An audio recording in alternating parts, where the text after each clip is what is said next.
vihaisia potkuja.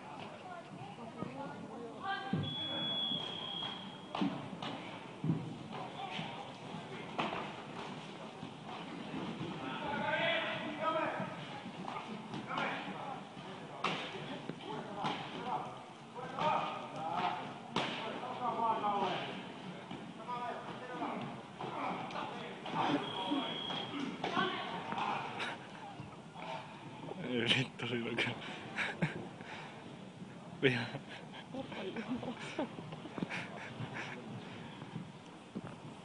Joo, kyllä ne varmaan ilman hanskoa aika hyvät tuntuu noin hitit.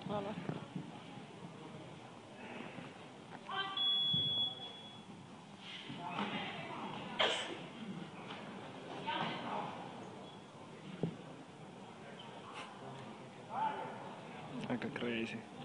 Siis oliks toi ihan niinku oikea? Tai siis ei mitään väärää?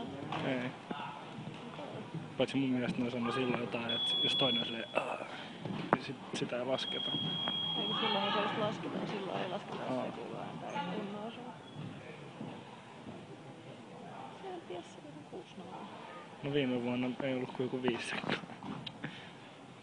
Tai jotain ihan vitun vähän.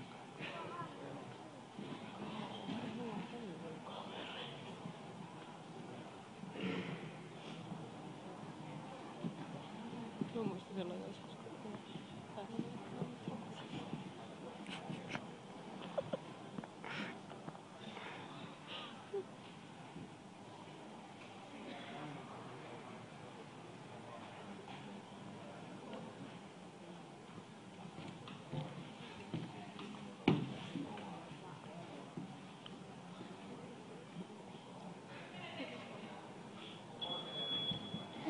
Ja juuri saamani tiedon mukaan tatamille 2 valmistautuu sitten seuraavaan otteluun naiset -60.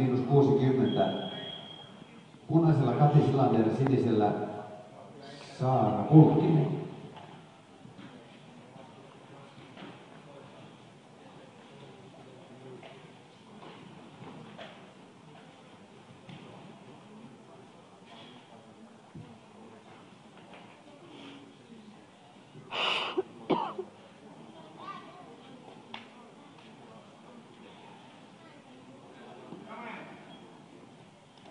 Ja tatamille 2 käden ottelun äsken vei voiton sitten Vladi Skandeberg tyrmäyksellä.